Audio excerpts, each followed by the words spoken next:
have lifted me up, you will know that I am He. Okay, now this is the greatest thing of all time. You see, because when you have lifted me up, you will know that I am He. Now, we all know the story in the Old Testament when the Jews got up to all sorts of hijinks and went off the straight and narrow. All sorts of things happened. On one occasion, they were indulging in incredible orgies, and serpents were let loose. Serpents, snakes, and the snakes were let loose, and they were biting these Jews, and they were in a terrible state. And they went to Moses, and they said, "Look, Moses, we know we've been up to all sorts of bad things, but look, we're all going to be eaten by these snakes. What are you going to do about it?" And he said, "Well." The Lord said to me, he says, take a pole, put on the pole a brazen snake. We said, this is very odd. Why have a snake? Well, we all know that the Asclepius, the god of healing in the Greeks, the sign of the god is actually a snake. And the reason is because the snake symbolizes resurrection because it sheds its skin. So the Shabbos, if we go to many hospitals, you see an Asclepius snake, the Asclepius god of healing in the Greeks. And I suppose in some kind of way, whether it was a search. But anyway, the idea is, so they put the snake on the pole, and they looked at the pole, and they were healed. It's similarly Jesus Christ, as Moses lifted up this on the stake. When I am lifted up, so this lifted up has also many connotations. When I go to heaven, when I'm crucified, when I am presented to you at Mass. Okay. You will know that I am He. Okay, now this I am He. What does that mean? I am He. Well, we all know that the story goes that in the Sinai desert, Jesus Christ, or rather Moses, he's going along. He sees the burning bush. The burning bush, it says, "Get cracking, go back to Egypt, take the people out." And then Moses said, "Well, that's a bit rich. What am I? Who are you?" He said, "Oh, I am the God of Abraham, Isaac, and Joseph." Okay, I am your Jewish God. I'm the Jew. You go back there, lead them all out. But then Moses said, "What is your name?" "Well, my name is I am." So, in other words, God has no name. He's just existence. No God, no existence. We share His existence. Real existence is only Christ. We share His existence. So, when Jesus says, "I am," and He says so on various occasions, what He's saying is, I'm God. So, for example, they said, you're not too old. How can you be, you're just talking nonsense. And Jesus said, before Abraham was, I am. In other words, I'm God. So every time Jesus says, I am He, for example, crossing the, I am He. So this is where, now, so in the sepulchre, this is where God's glory and love were manifested. So when we go to Israel, here He completed the task that His Father had given Him. Okay, so what happened was that Jesus said, "It is finished."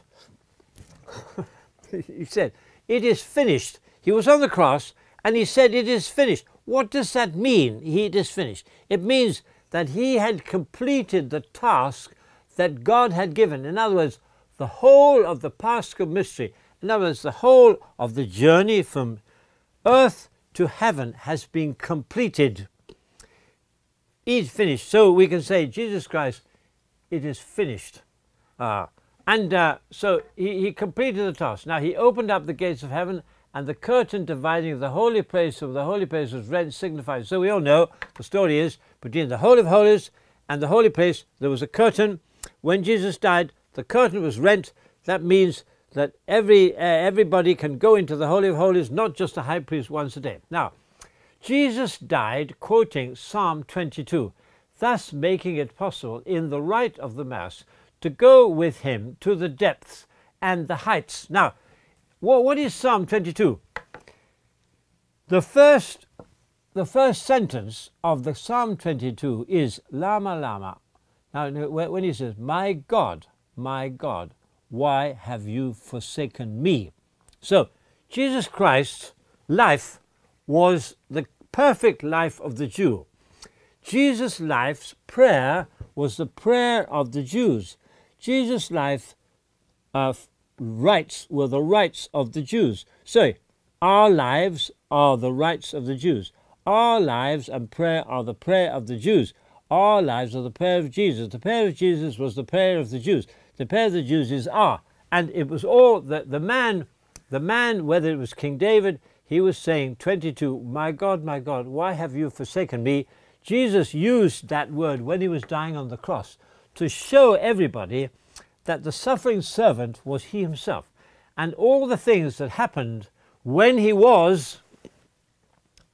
Jesus Christ was on the cross, all the things that happened were premeditated or already been prophesied in the Psalm 22, because it says there, oh my God, I've lost the link here, but anyway, so he said all the things that happened to him on the cross, Psalm 22, was exactly what happened in Psalm 22, because Jesus Christ, as we say, he is the living rite of the atonement, the Yom Kippur. He is the living Psalm 22. He is the real David. He is the real Jew. He lives the real, each Jewish celebration, he writes. So we must do the same. And if we just say we don't need rites, we don't need ceremonies, we don't need temples, then they say, well, why did Jesus make the temple the center of his life? Why did Jesus live all the Jewish rites and all the every action that the Jews did? He lived. So if we say we don't have to follow the rites of the Jews, they say, well, why we have to follow Jesus? Jesus was performed the Passover, the dedication feast. All these feasts were fulfilled by Jesus Christ himself. So this is the psalm. So by doing this, it says, thus making it possible in the rite of the go. In other words, Jesus is the living Psalm 22. When we say the Psalm 22, we live Jesus Christ's life. So that's become, now, well, there's just one point here, because this, I will probably be told to shut up in a few minutes. You see here, the fourth cup. What does this mean, the fourth cup? Jesus Christ left the Last Supper without imbibing the fourth cup decreed for the Paschal meal. What does that mean? In the rite of the Seder, the Old Testament, the Jews, they have what is known, they have 4 cups of wine. But during the Last Supper, what happened was that Jesus Christ and his disciples, they only drank 3 cups of wine. And why didn't they drink the 4th cup of wine? Well, people put their little thinking hats on. They say, well, that's a bit odd. Why didn't Jesus, if he was the real Paschal lamb, if he was fulfilling all the rites of the Passover, and the Passover decreed 4 cups of wine, why did Jesus only drink 3 cups of wine? Well, the answer which some people came up was that when Jesus Christ was on the cross, he said, I thirst. And they gave him vinegar. Well, vinegar is wine, which has gone bad. In other words, the 4th cup of Jesus is the cup of vinegar or wine that he drank on when he was on the cross.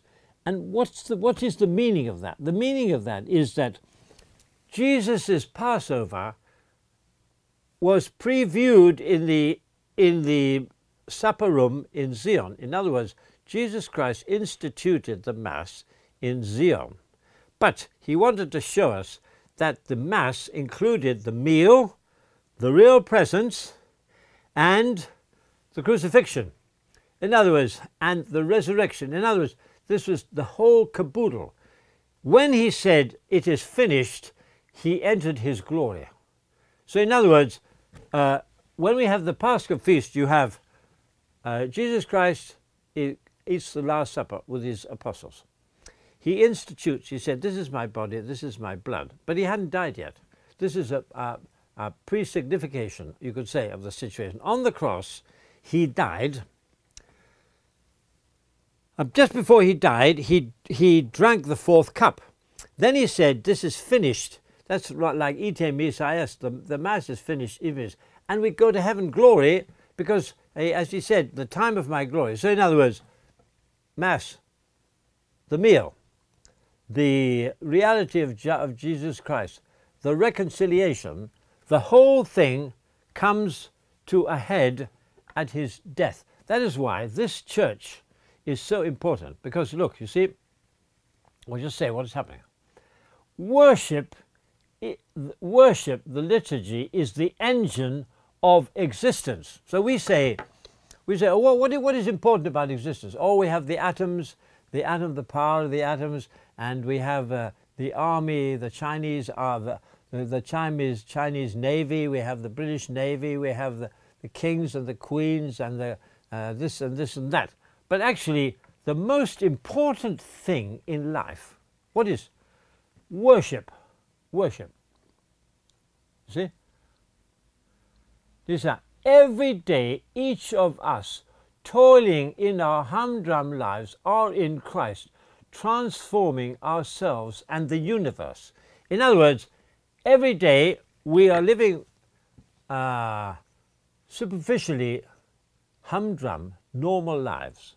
But because these normal lives are joined with the life of the Trinity, they have an eternal, universal, unlimited impact. The engine of the universe. So if we want to be with it, if we want to go places, if we want to transform the world, there's only one method. Join Jesus' Paschal mystery. And that is every Catholic Church, every day at Mass, we take part in the great engine of universe. Now, look at this. The God-man Jesus Christ, the Word, is gathering us into this cosmic liturgy. In other words, the whole of the universe is liturgy. Okay? That means that the whole of the universe is a temple. Jesus Christ is the God-man. The Word is Jesus.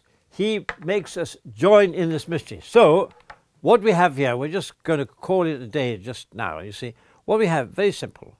The whole of the universe is a fantastic drama. And the center of the drama is the Superman, Jesus Christ. And Jesus Christ is gathering the whole of the universe into the Godhead. And at Mass, we become part of this dynamic, unique, indispensable, everlasting covenant unity between man and God. And that is the real activity of God. What are you doing? I'm joining the worship of God in the Holy Trinity in heaven. That's what I mean. That's what the Mass is. So we go to heaven every day at Mass, and it's just open up the door, go to Mass, and you go to heaven. Have a good time.